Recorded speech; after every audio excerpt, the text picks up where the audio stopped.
What's some positive changes that we could see in a country's skill if youths are getting decent jobs in the long run?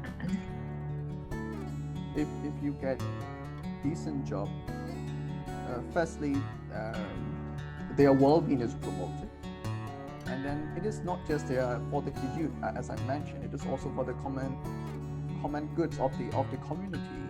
That if youths have good position or good or some opportunity to contribute the community, then like there are lots of social problems that we are facing, different social problems like the environmental problem, and also like other kinds of difficult problems that we need the powers of youth to solve. So yeah, I think it's very similar to what Mr. Min said.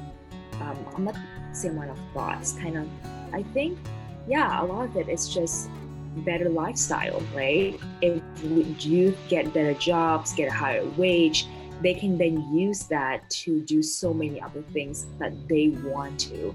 And in the long run, that will increase lifestyle, increase life quality, which from a health perspective will increase the health of the nation as a whole. And when the people of the nation are happy and are doing well, the entire nation will improve collectively. So that's one kind of positive impact of getting better jobs in the long run. Mm-hmm. Can you share more from the business side, from the recruiter's point of view? Like what quantities are the recruiters looking for in a candidate while they are interviewing and getting the job? For me, I look three things. One is the character or something that is belonging to the past, and then another one is the capability, something that is relating to the present, and another one is a potential, something relating to the future of the candidate. You can match about the qualification or sometimes even experience. I learn based on these three things normally. I think like very similar to to Mr. Min, but I think at YNOT, the way that we recruit, we have different cycles of recruit, and we recruit people looking at different things. So let's say sometimes we'll be looking for a specific person with a specific skill set. Example, let's say we know that we need, let's say, a graphic designer. Then the skill set that we kind of like look forward to is kind of like graphic designing. Does this person has that skill set down or not? And we really, when we interview, it's more about assessing the skill set. I think that's very similar to I can only pull examples from the United States marketing industry, but if you go into consulting, a lot of the consulting firms, they really just zone on the skill set sometimes. Like, can you get the graphic down? Can you do data analysis? Can you do all these A, B, C, D? And that itself is like a step to just enter in the very first round of recruitment. And then from there, they get to know you as a person and all of that. But for a lot of the firms here in the United States, I think skill set is like number one thing. Do you have what they're looking for? So that's like one way to recruit people, very targeted, specific skill set recruitment. Number two kind of recruitment is for higher, kind of like more overarching top-down position. So things like team leaders, things like, I don't know, team managers, things like CFO, COO. These are people that when they're not only looking for a specific skill set, but also a mindset. Like, what is your mindset going into this job?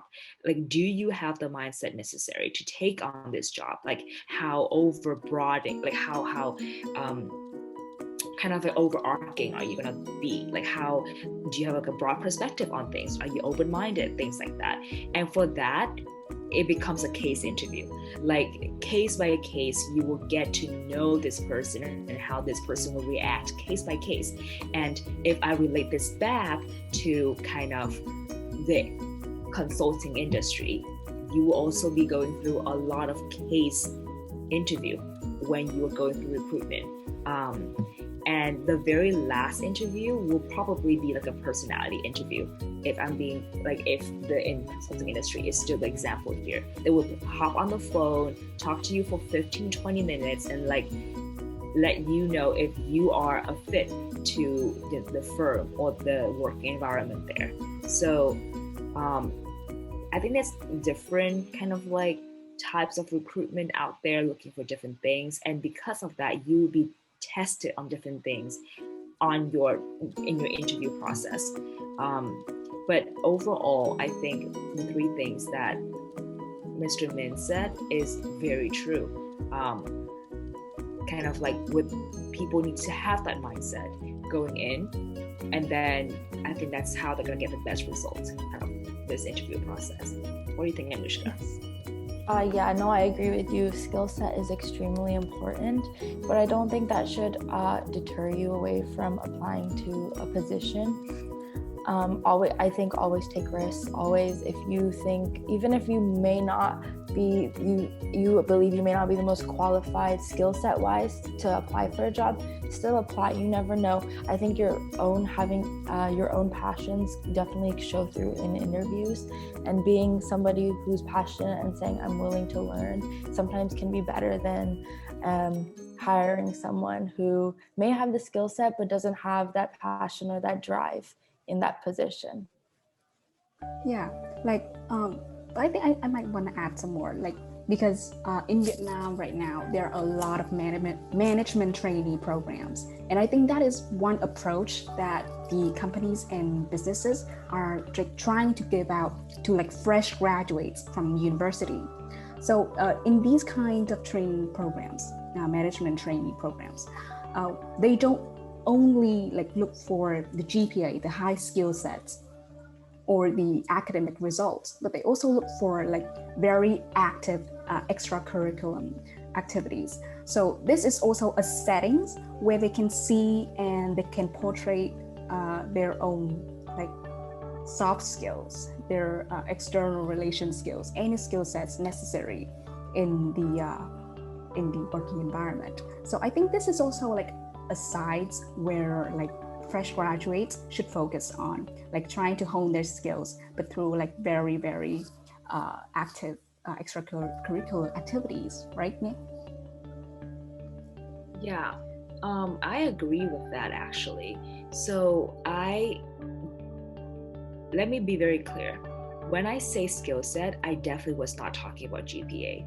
I don't think GPA shows anything, to be honest. GPA shows ability to memorize a bunch of information, or the ability to take tests really well, or I'll be honest, in this COVID season, the ability to cheat extremely well. Like that's going to be like, the case for a high GPA.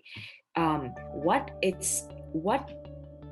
a candidate shows through a resume is the ability to show diverse experience, and experience only comes through exposure to many activities. Like that's how you build up not your resume but your character as a person. Like who are you as a person? I don't think fresh graduates should ever think about this as like a way to kind of like accumulate different skill set in preparation for a job, but more like a way to accumulate skill set in preparation for life. That's why it's more important. Like you need these skill set one way or another somewhere down the line. And in my personal opinion, in your 20s is when you get to experience all of these things without paying a significant price. The minute you step out of university, that's when reality hits. And that's when you might need to weigh the opportunity cost of like having that experience, but also losing the ability of having financial security, which is what Anushka said earlier. But in your 20s, when you're still in school, when things are still protected and provided for you, I do believe it's a great opportunity to take risk and to have more experience in general, and that will show and shine through your interview. When you sit there and you talk to a person who knows a lot and who has experienced a lot, it's a different story than a person who has just been doing homework, going in and out of one particular like activity without taking risk. And it really shows through the way you speak, the way you handle yourself, your confidence level is also different. So yeah, that's one thing that's very true now. Yes.